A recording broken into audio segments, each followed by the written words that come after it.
is a Fox News alert. We are awaiting the release of a tape on a plane, Flight 97, hitting the Pentagon on 9/11. There was a lawsuit filed under the Freedom of Information Act. Bret Baier is standing by live, and he's got the latest on this. Bret? Okay, Juliet, Mike, we understand we have obtained the tape, and we are in the process of queuing that up. This is the end of the one angle of the plane, and maybe we can recue that, control room. This is the best angle, the closest angle to the Pentagon. This is from the closer security camera in the parking lot. And I tell you what, let's see if we can rewind it a bit. Okay, here, this is the Bret, one. This is the original one we've seen for yeah, quite we've a few seen months this now. still many times, and you will see another angle from this very camera. But as we rewind that tape, you can see the nose cone of the plane. If you watch here closely on the right side of your screen, you will see the nose cone from this security camera. And we might have to slow it down even more. It is one still that I have seen very clearly on the nose cone from this camera angle. That's the closest we get to American Airlines Flight 77 actually seeing the plane. You can see the glare on the tape there. It comes in right about that spot, and we'll single that out and get it for you. The other angle on the other tape is the angle that we've seen before, which is that pulled back security camera, and it's roughly the same. You see a flash, you see a blur, and then you see the explosion at the Pentagon. What is tough to see here is that this is a security camera that takes about a frame every half second or so, and you can't really get a clear glimpse of the plane from either of these angles.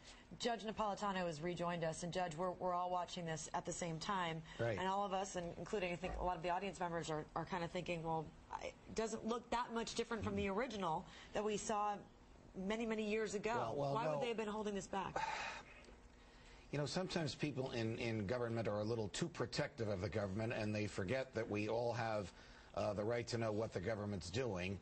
Of course, we have hindsight, and we can now say, well, why didn't we have this 4.5 years ago? We should have, and that's what a judge did rule when the judge ordered that these be released. Okay, now, Bret, that's what you're working on now, is try to get that one frame where you see the cone, the nose cone. Yeah, if you take it back and you go frame by frame, now this is the other angle. Of course, we've seen these stills before. If you go frame by frame on the closer camera, you can see the nose cone. I've seen it on the frame.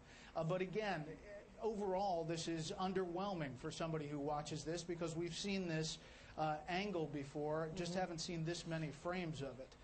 So for the conspiracy theorists out there, there are probably going to be people saying this doesn't prove anything. But as we get the frame that shows the nose cone, we'll get it to you and put it on the air. Right, Bret, where are we rolling this? Are we rolling this out of D.C.? Out of D.C., yeah. Out of D.C., okay, so maybe when we go back to the still or something, our technician can actually just cue it up physically on the tape machine to that frame, and then we'll take that frame. But again, you're right, Judge. I mean, the conspiracy theorists are going to wonder what that big white glare is on the right side. This is going to cause more conspiracies. Dayside at foxnews.com. I'm sure we've already received a few, and hopefully. Bret has better eyes than all of us, and he's seen what we have not yet seen. Well, I'll tell you, as we go frame by frame, Judge, you'll see in the first frame one piece of the nose cone. First, you see a little piece of dirt fly up. It appears that the plane hits before the Pentagon, and then you'll see just one frame, a piece of the nose cone. Then you'll see that blur, that big white blur that you just saw there, and then the explosion. So we'll go frame by frame. We'll get it to you here momentarily. Bret, I've never really asked this question. Does the plane slightly hit the ground first? That's what most people here believe, is that it struck the ground first as it skidded into the Pentagon. Now, it's important to remember that this plane, they say the fuselage went all the way through 3 rings of the Pentagon. There are 5 rings here. It went all the way through to the C ring, and as you looked at the hole it created, it was a large hole that went through 3 rings. You remember seeing the outside shots of all of the crumbling floors, but inside the hole was actually very the size of the actual fuselage of American Flight 7.